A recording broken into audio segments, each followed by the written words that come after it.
نحمدہ ونصلی ونسلم علی رسولہ الکریم اما بعد فاعوذ باللہ من الشیطان الرجیم بسم اللہ الرحمن الرحیم وقضى ربک الا تعبدوا الا ایاہ وبالوالدین احسانا صدق اللہ مولانا العظیم وصدق رسولہ النبی الکریم الامین ونحن علی ذلک من الشاہدین والشاکرین والحمد للہ رب العالمین۔ تمام احباب درود پاک پڑھیں۔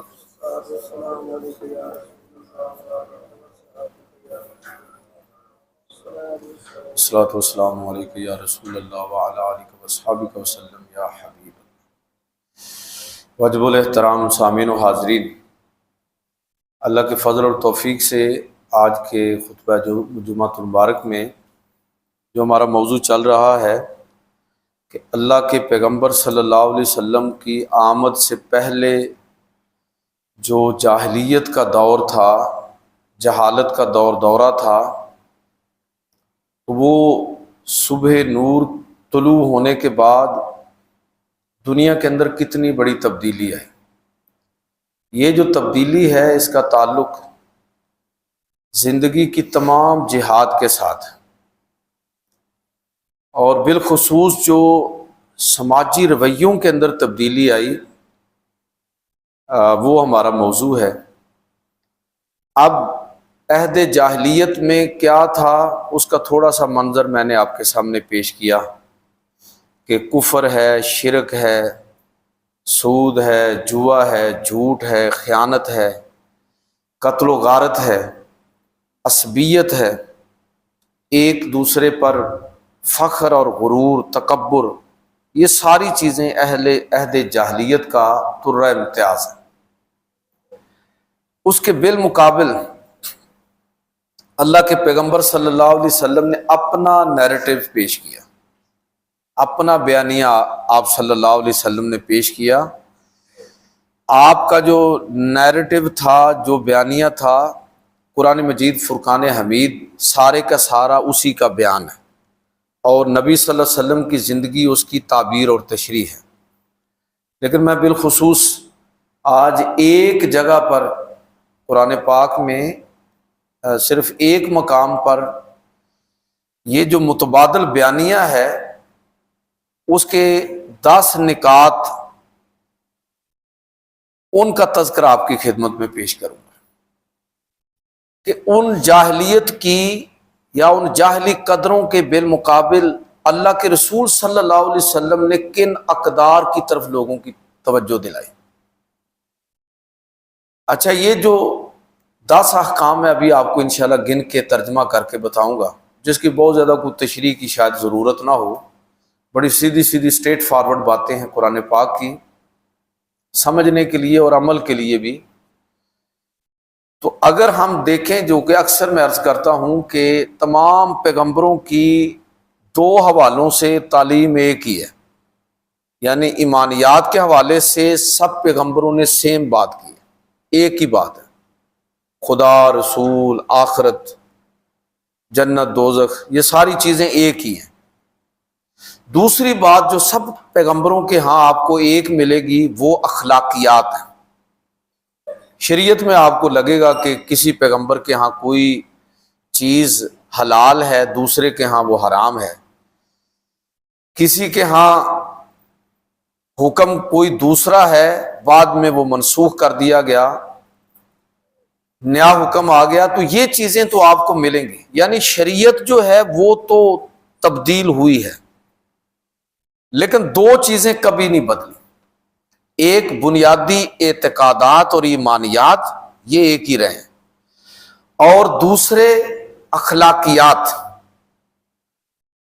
تو جو آیتیں میں ابھی آپ کے سامنے تلاوت کرنے لگا ہوں، جس کا میں نے آغاز کیا ہے، یہ سورہ بنی اسرائیل جو قرآن پاک کی سورت نمبر 17 ہے، اس کی آیت نمبر 23 تا 39۔ ان آیات کے اندر اللہ تعالیٰ نے وہ 10 احکام بیان فرمائے ہیں کہ اگر میں یہ کہوں کہ یہ قریب اسلامی اخلاقیات کا خلاصہ ہے تو کوئی مبالغہ نہیں ہوگا۔ قدیم جو کتابیں ہیں ان کے اندر بھی یہ بیانات موجود ہیں۔ مثلا